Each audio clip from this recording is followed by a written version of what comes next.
All right. Hi, and welcome back to Optimized Dental Study Group. Today we have Beyond Bite with us. We have Tiara and Taylor, who are the co-founders of this awesome company that's local in Edmonton.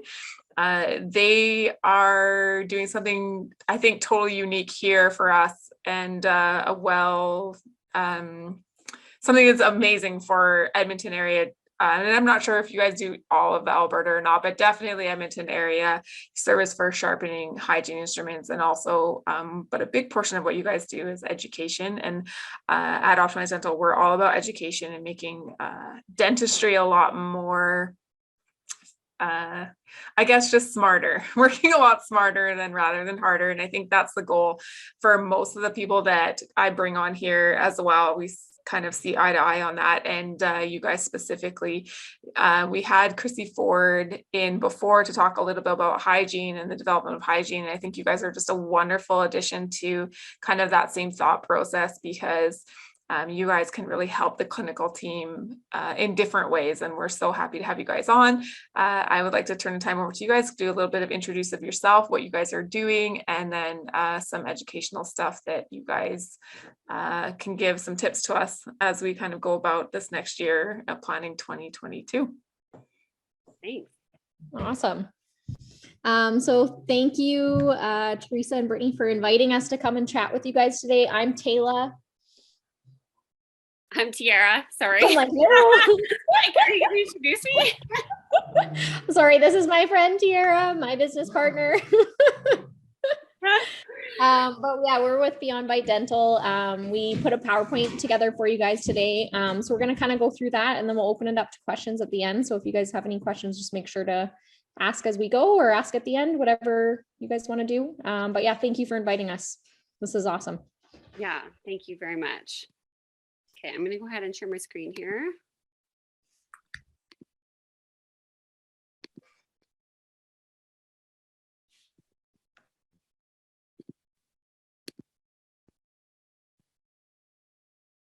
Can everybody see that okay? Yeah, it looks really good. Yeah. Okay, great.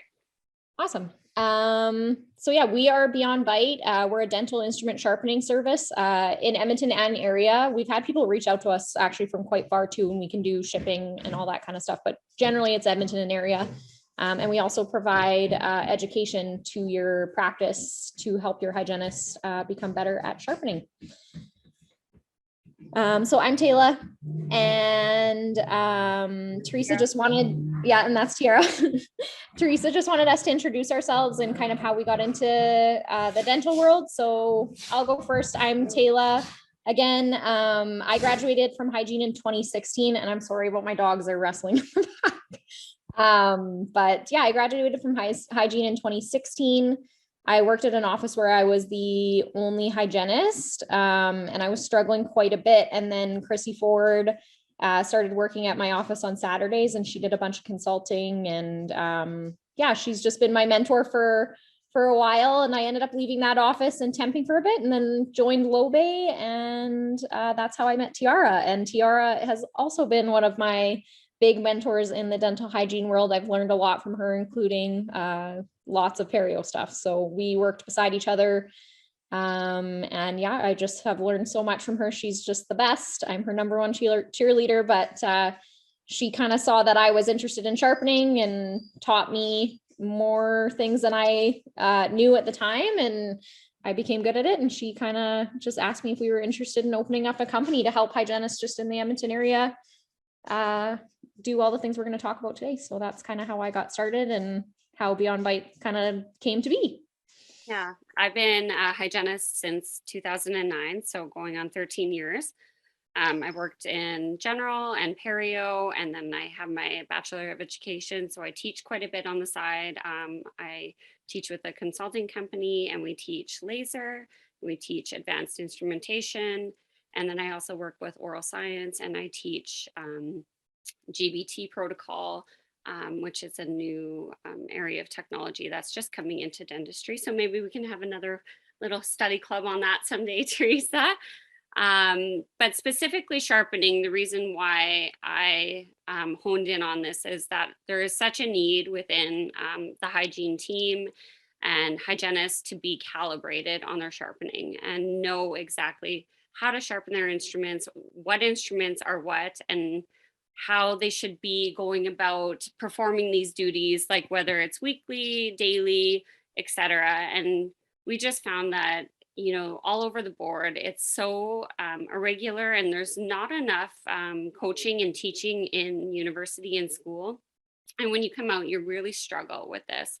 So we're all about education, and we're all about coming into offices and sitting down with your team. And amazingly, you would think it would only take maybe 30 minutes, an hour, but when you sit down and actually start to teach sharpening to other hygienists, it can take anywhere from 90 minutes to upwards of a couple hours to really just understand the techniques that are needed to go through with it. So practice benefits for the doctors and practice owners are immense. You're going to increase your revenue. You're going to have a lot better chair time efficiency. So you'll be able to save on every patient with very, very detailed and sharp instruments. You can save upwards of 15 minutes of time per patient, which is about a unit of time. You're going to get better patient retention, rapport, and referrals. There's going to be a lot more employee satisfaction with your coworkers and your RDHs that work for you. And there's going to be a lot less work stress for everyone involved, because I'm sure being the doctors and practice owners, one of the main questions that you get asked from your hygienist is, can you buy me new instruments, or my instruments are too thin, or my instruments are too dull? And where do they find time to sharpen? Are they being paid to sharpen? Is that something they have to do on their own time? And these are all things we can address when we come in to speak with you when we do our educational sessions. Let you take that one, Taylor. Sure. So this is practice benefits specifically for RDHs or assistants that have their scaling module, but it eliminates the need to be heavy-handed. With a nice sharp instrument, you shouldn't need to apply a lot of pressure to get calculus off. So people or patients find that even their cleanings are just less painful in general, just because the hygienist doesn't have to use as much pressure to get that calculus off. So this also reduces your hand strain and body fatigue, because you're not using, again, as much pressure to get that calculus off. It just makes it so much easier. And then this increases your career. Hygienists can go a lot longer without that burnout, because they're just having an easier time removing that calculus and doing their job just day to day. A nice sharp instrument also decreases the amount of chance that you're going to slip when you're applying that pressure. And then that decreases soft tissue trauma, or just any trauma as you're going around the tissues there. It's also more efficient in terms of time management. That's what Tira kind of touched on there. But if you have nice sharp instruments, again, it just doesn't take as much heavy-handed use, but also just that time that you're going around, because it just is a lot faster. And then this leaves more time to be going over any adjunct services. So whether that's like descents, but also just increases hourly production if your hygienists have time to go through that. And then just patient education in general. So you have more likelihood of people accepting treatment plans. And again, just increasing your revenue that way. And then it also decreases burnish calculus. So if you're noticing that your hygienists have a lot of burnish calculus, or you're seeing lots of calculus on those x-rays, that could be a reason why, is because they don't have properly sharp instruments. And then it also maintains root integrity. So we'll go through kind of some common mistakes or things that we see, but if we have super thin instruments or, missharpened instruments, that can also cause that root gouging if they're not using something that's a proper shaped instrument on an actual root surface. So. Okay, so for practice benefits for the patients, patients are going to love their cleanings again. They're going to find them a lot faster, a lot less painful.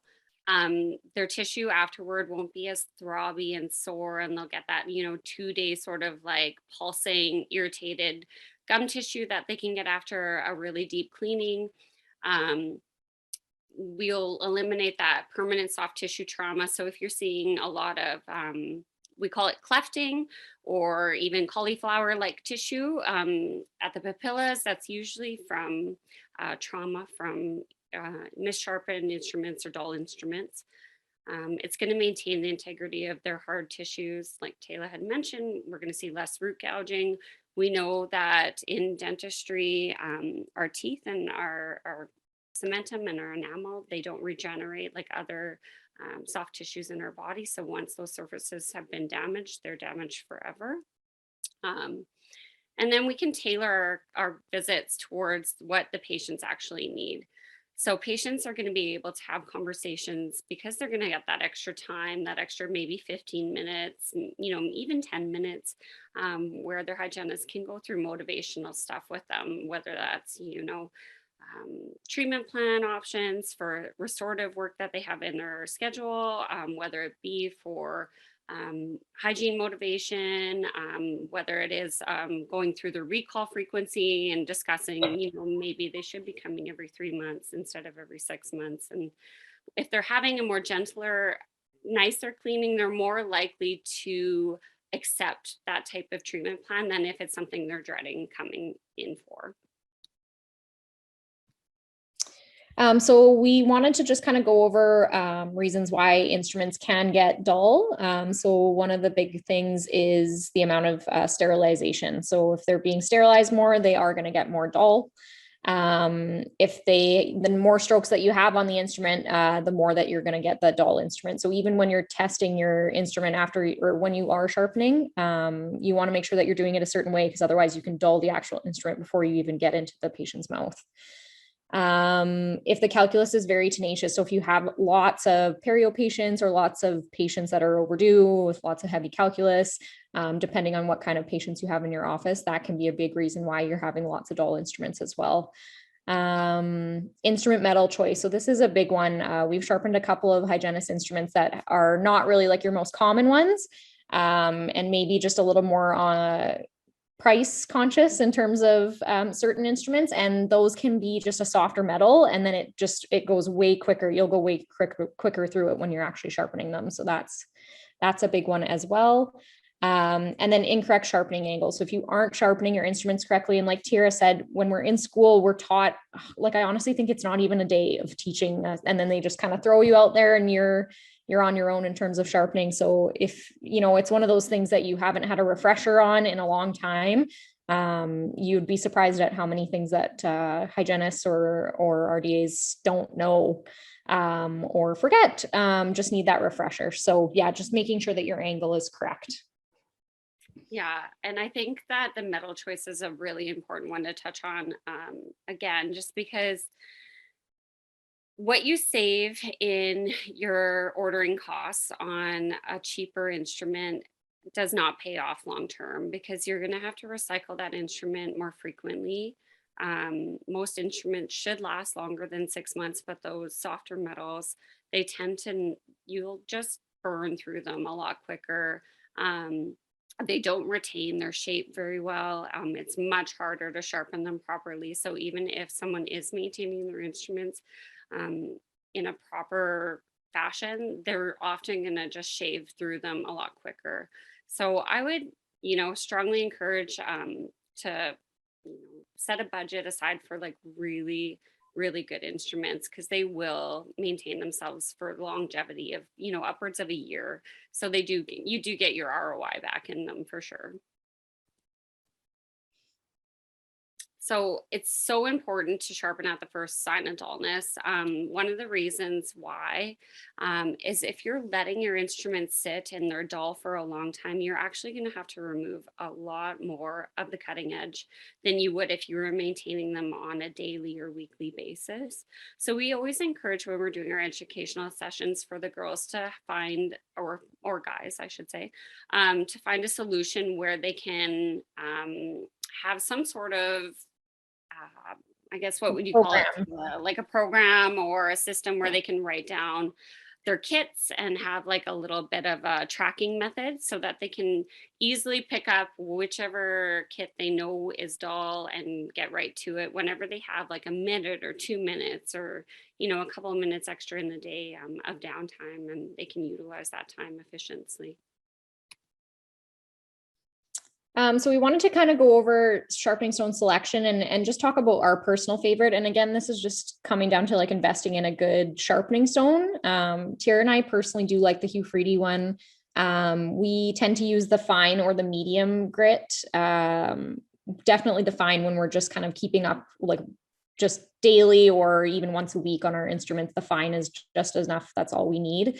Whereas the medium's more for rehoning and going in and really reshaping those instruments. So depending on, what office we go in, if we do actually go in, sometimes we do need the mediums to just kind of reshape things and get them back to the angle that we need. And then the girls, or like Tara said, the guys can go in and then from there use their fine tuned instrument or their fine stone to fine tune their instruments. So yeah, we personally like the Hugh Freedy one, but it is a diamond coated stainless steel with no lubrication. So it's a really nice option. We really like this one. I tried the progressive edge here and I like that one too. You like that one as well. I like that one as well. Yeah, the progressive stone, but it's also a diamond coated stone.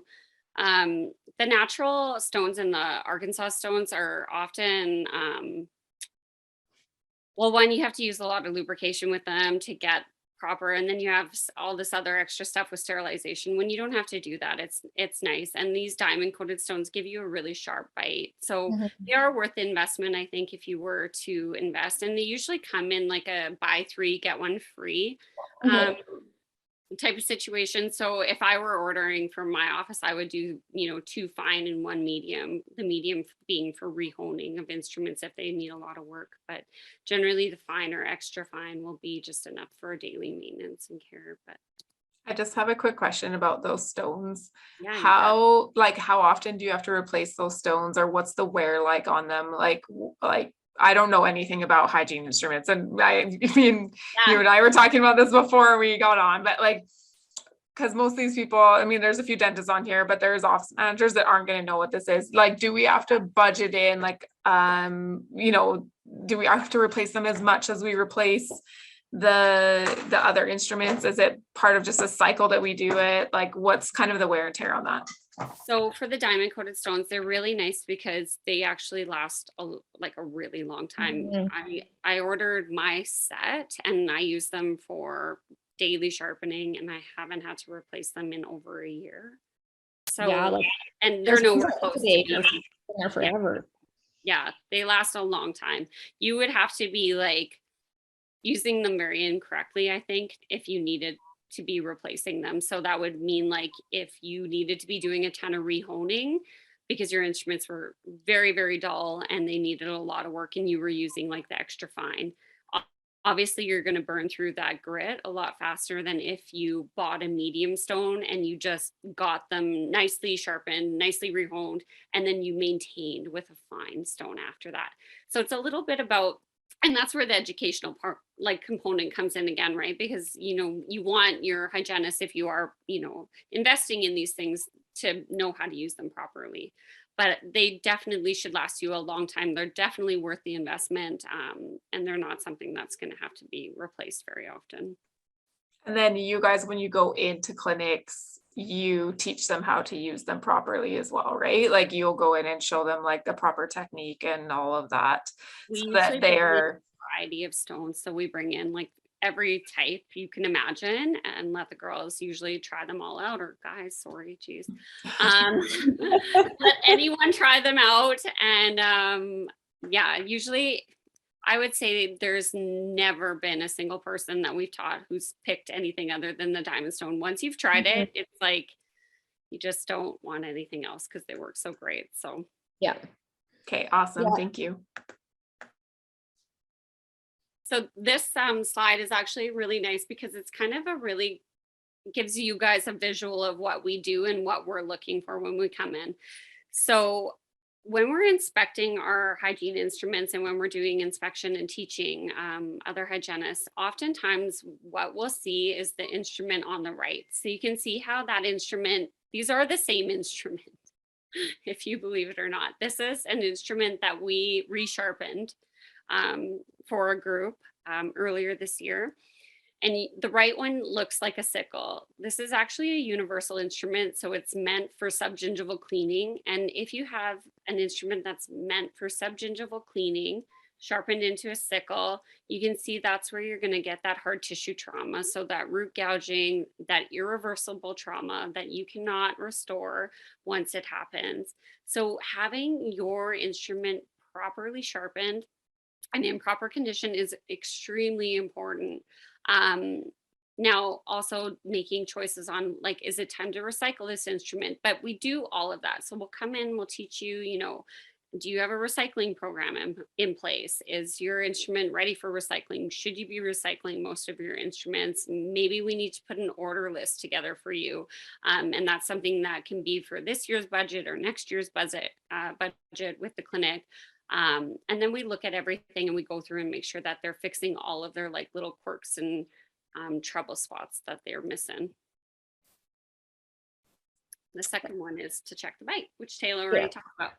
Yeah, so we do have a good video. I think I don't know if it's on this PowerPoint here, but it's a good video to show, because a lot, like, I don't know, one clinic I went in and the girls were checking their bite on a suction stick, and you're just really not going to get the you're not going to know if you're having a sharp instrument properly.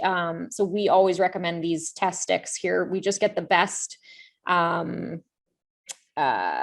bite, I guess that's why we called it Beyond Bite, but we get the best bite on these sticks, and that helps us to know that we are checking our sharpening and making sure things are sharp. Like, I know even when I first started sharpening, I wasn't even checking to see if it was sharp. I was just kind of giving it a couple strokes, and I didn't even like check at all. So checking my sharpening has been one of the biggest game changers for me, is properly being able to check and make sure that I'm doing a press and bite method instead of kind of shaving. And then again, that comes down to even just dulling the instrument, because you can sharpen it, but then you can dull it right away just on the actual stick if you're not even doing that properly.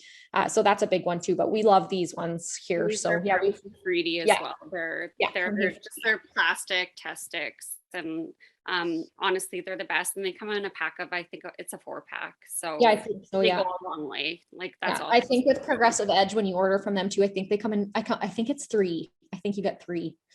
Yeah. So, and they go a long way, but this is what a actual bite should look like and what a test should look like. So you can see that we're not shaving on the stick itself. So we're not, biting into the stick and pulling up. That's when you're going to dull on the stick. But this is something, again, this is what we'll go through and teach the clinicians when we are working with them, is how to properly test, how to properly get that bite, and making sure that everything is in good functioning working condition. Here are some more common mistakes. And these are a couple of things that we're going to go through, whether or not you know or understand hygiene instruments. I think it's just really cool to see these slides, because it does give you a visual of what your hygienist might be working with close up, that you might have thought, oh, it's totally cool, that instrument is fine. And then when you see it, you're like, oh, maybe not so much, Yeah, so this is a nice one to see. You can see how the instrument should look, and then how we went into this particular office and how they were looking. So just in terms of this one, it's just definitely time to recycle it. So just knowing when to do that is really important. And the reason why we want to recycle sooner than later when it gets this thin is the increased chance of breakage underneath the tissue and leaving a piece of instrument under there becomes very high. So that's a health risk and a risk for your hygienist, and I just don't think it's worth that risk. I mean, there's so many hygienists too that love their thin instruments, but those thin instruments can just be so dangerous. So this is that same one where that toe resembles a sickle when it should be resembling a universal type of an instrument. So we want our subgingival debridement instruments to have that round edge, of course. So this is just an angulation error. So again, this is one of the ones that we fixed. But I mean, the instrument is supposed to be straight. So on the left-hand side, you can see how the stone would have been turned in at the top and then turned out at the bottom. And then also the toe is not rounded. So it is starting to look sickled, but also it's just not even a straight instrument anymore. So this is how we would go in and fix this instrument. So again, just another service that we can offer you guys is going in and rehoning and fixing those instruments so that your girls or guys can keep up on those instruments a lot better. than what they were doing before, or even it's just easier. But again, just preventing that root gouging, preventing that tissue trauma. Yeah, all those benefits that we talked about before. And not only that, like I would find a lot of, like, don't you agree, Taylor? Like a lot of people and a lot of RDHs, they think that the instrument actually should look like the left instrument. They think it is the sickle. Like they don't even understand that it is a universal at this point, like because it's become so. And you'll notice like every single one of their instruments looks like a sickle when you go in and you're like, well, which one's universal? But they actually don't know. Yeah. So even though the instruments are labeled on the shank, they just, I don't know, it's just, there's not that connection. Totally. So like having, the discussions where we're talking about why it's important that we're, sharpening our sickles like a sickle and our universals and our Gracies like Gracies. Yeah, I don't know. Even something like finding the working end, like we've gone in offices where you use it in the milk and you know how to where the cutting edge is, but to sharpen it is a completely different story. Sometimes they're sharpening both edges and don't even know how to find it. So something even as simple as that seems obvious, but sometimes isn't. Can I ask a stupid question? Yeah, sure. Okay. No, these are stupid questions. Well, because I know here's the thing is that it's so like, and I'm embarrassed to say, not embarrassed because I'm all about learning, right? But it's interesting to me how my question is, do they teach this in hygiene school? Do they go through each instrument, and how much time do they spend on that instrument and how to properly use it in school? Or is it just like use it this time, and you more focus on the clinical or the oral health aspects of things versus the actual practical application of each unit? Because I feel like when people come out of hygiene school, they have their own instruments that they purchased, right? And the school tells you have to purchase a certain type of instrument, but sometimes I think what happens when you get out of school, you learn out there's a whole variety of instruments when you get out of school. And then you're like, I didn't even know these things existed. And now I'm like, I don't know how to use them because no one taught me because. Is that what's happening here? I feel like that might be what's happening. I think it might be a little bit of both, because what's happening when you're in school is you're learning the basic mechanics of every instrument. So you're learning exactly what you should be doing for every single instrument.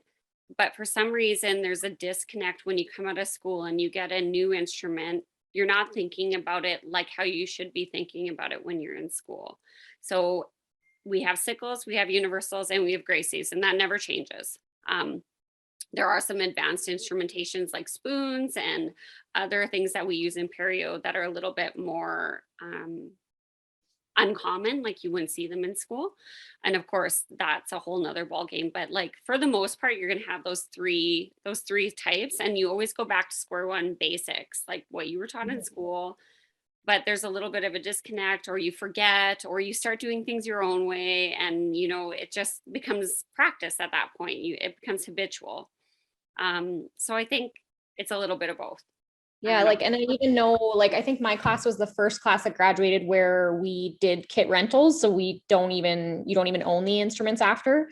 But you learn about the instruments, but then you come out and like Tara said, it's like, for example, like hygienists like their sickles really thin so that they can get them sub G, but then they don't even remember that learning in school, you shouldn't use a sickle sub G. So like on the root surface. So little things like that where, like Tara said, there is a disconnect, and to make your job easier, you want the instrument to be thinner, or that's their reasoning why they would want a thinner instrument. But this just bringing it back and refreshing just brings it back to why it's important to have your correct angles of your three types of instruments.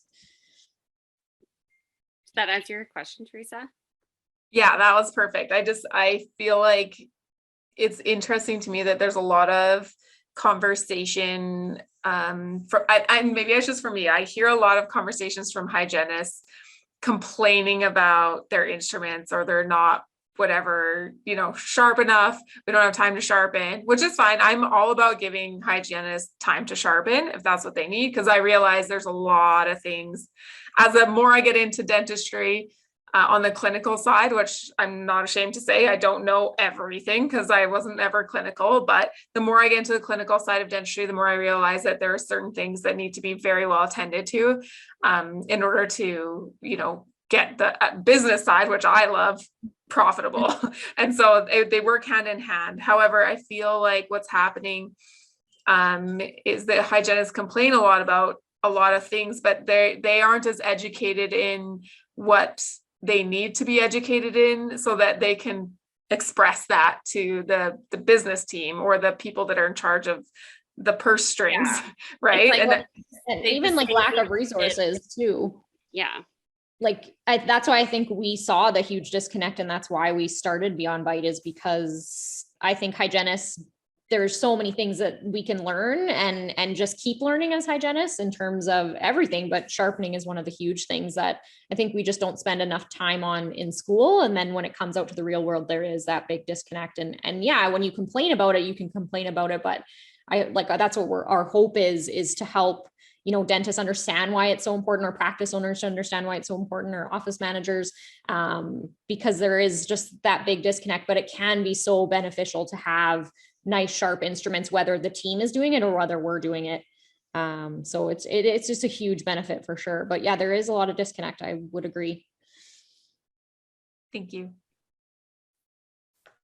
Okay. Oh, Taylor already touched on this, but oftentimes with one of the types of instruments we use, the wrong end of that instrument is sharpened, which is not great because you're going to just burn through that instrument again, and you're going to have to reorder a lot sooner. So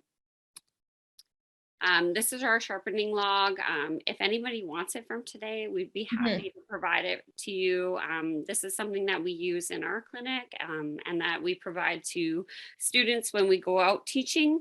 But it's just another one of those ways, like we were talking about, to keep track of each hygienist kits and how they can better keep everything sharp and get that done a lot faster so they're not wasting time.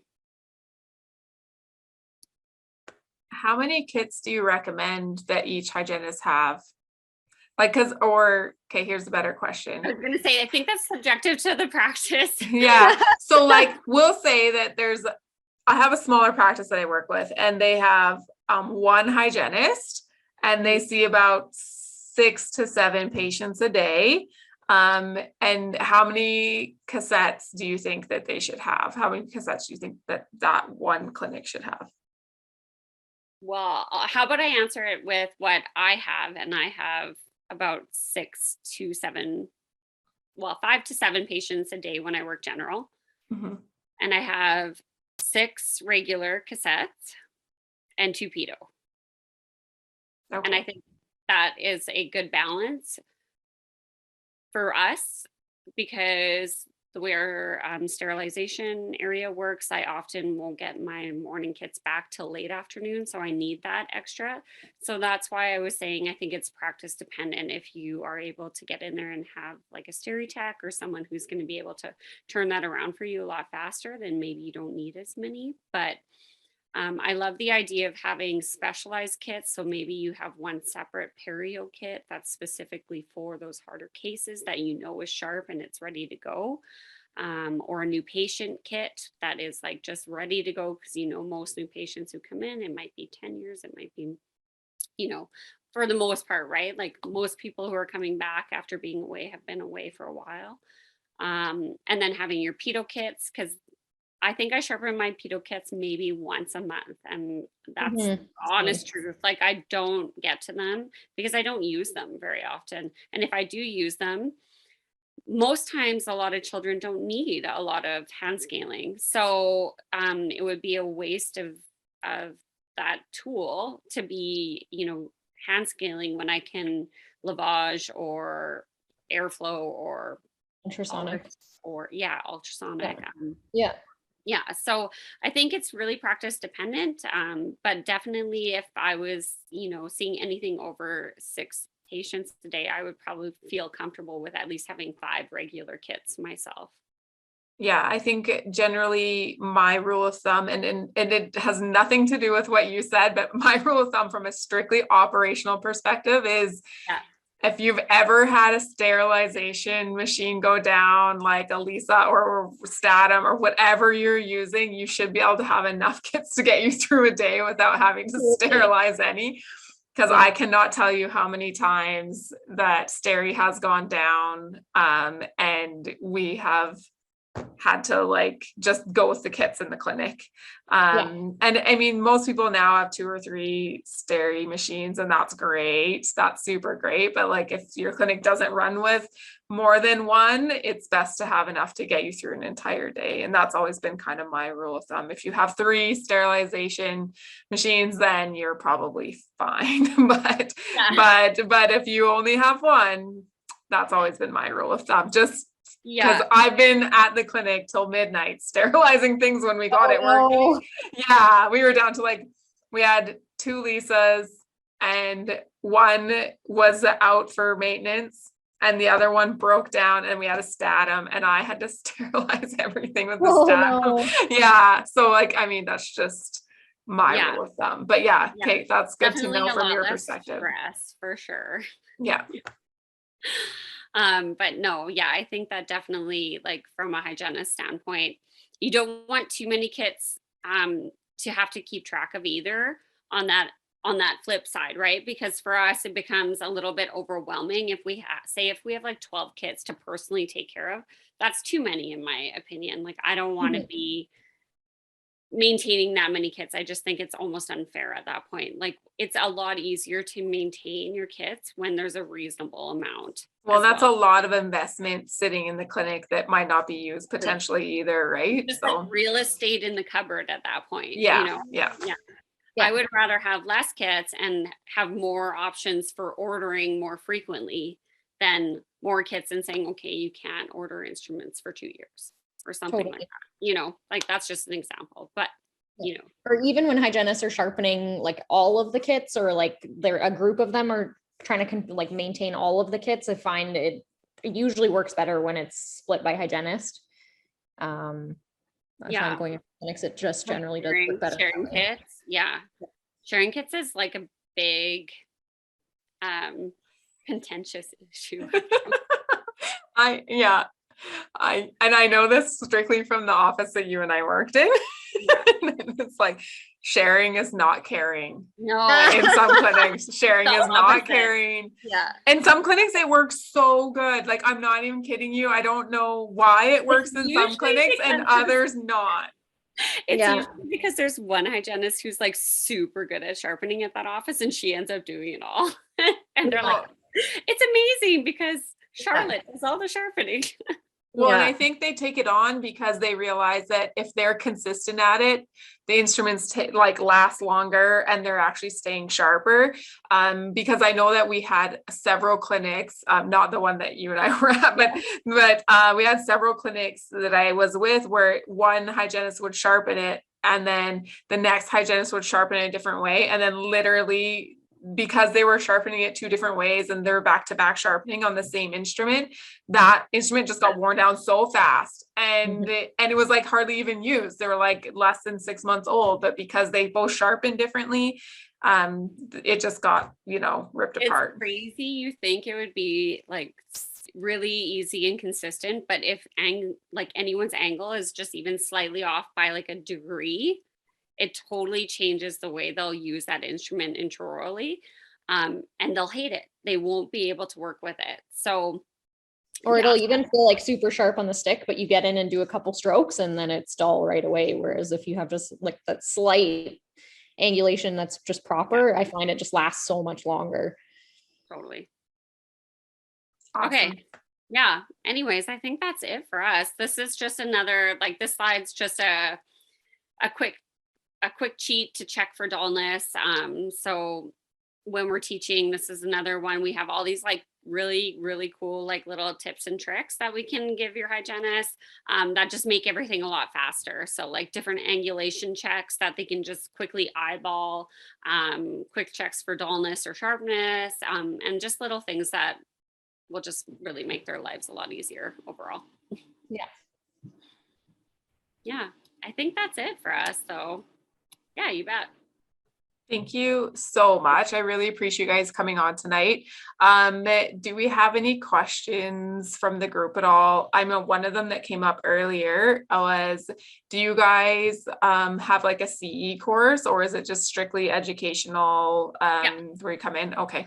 Yeah, we do. We offer CE for anyone who does an educational session with us. So that's fantastic.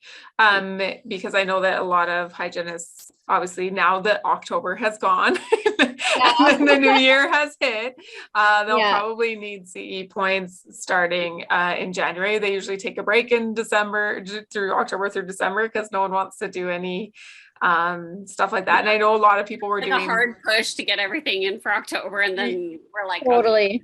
Okay. Yeah, we're good. Yeah, exactly. So this might be something good to do early spring, or potentially if you are having to order instruments before you get them, so that you're preserving them. And they often will give like a good deal.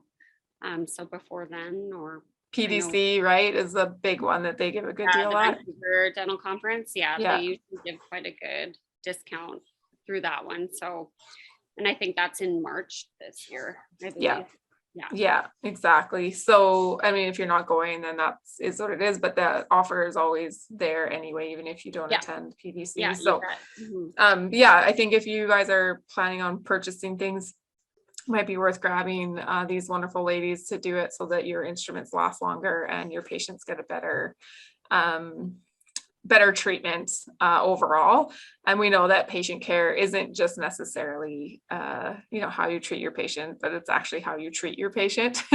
So if that's the case and you're getting some complaints on the roughness of the hygiene team, it might just be as simple as dull instruments, or as simple as technique, and having sharp instruments can probably make that a little bit better for you. Education wise, do you guys offer individual courses, or is it just through the clinic? Like, do you offer through specific hygienists, like if they want to come and talk to you as well, or is it just if you spot visit through the clinic? It's totally tailored. We've done individual, we've done full teams, whatever works for whoever wants to learn. We're here to help. That's fantastic. Okay, so thank you again so much. We really appreciate it. We are going to let everyone go a little bit early tonight because it's getting so close to Christmas. And like I was telling these lovely ladies, I'm getting a bit grinchy because patients are not being very kind lately. And it's December and I just want to be on holidays, much like the rest of you guys. So if you need or would like those, sharpening schedule sheets, when I send out the YouTube video link, we'll send out the Beyond Bite informational, or they can go to Beyond Bite. Is it .ca? I can't remember. www.beyondbitedental.com, and then you can find us on Instagram, Beyond Bite Sharpening. Our Facebook is down at the moment. We just had a little hacker that got into us, so we're just trying to get our socials back, but generally all socials is Beyond Bite Dental, but Instagram's Beyond Bite Sharpening. Perfect. And you can reach out to them directly if you want it before that. It's a really great tool for you guys, because we always tracked our sharpening, because when we worked in corporate, it was like we had to budget it all through the head office, so we had to track absolutely everything. But it was really good, and this is kind of, I learned lots tonight, which I'm super appreciative for you guys teaching me, because I love to learn clinical side a lot, but I learned a lot just through the tracking, which was good for me just on the clinical side. Oh, I didn't realize that those instruments did this, or these instruments we turned over faster, and why are we ordering kits when we maybe should just order like 50 of these instruments, those the things, right? Totally. You get to learn more of the nitty gritty, more of the details, and you stop wasting a lot of money when you look at things a little bit more detailed. So it is a good thing to start tracking if you aren't already. And yeah, this is super great. And we really appreciate your time with us. And I hope that you guys have a wonderful Christmas and a happy new year to everyone. And we will catch you guys in January, where we have a good friend of mine coming on for practice management, and she manages 35 clinics, so it'll be really worth to kind of spend your time coming with us in January. Yeah, so it'll be a good time. You'll learn lots, I'm sure. We'll leave it at that, and you guys have a great day and enjoy the rest of your week, and hopefully we all survive the rest of this December. Yeah, thanks for having us. Merry Christmas. Thank you so much. Merry Christmas. Yeah. Okay, bye.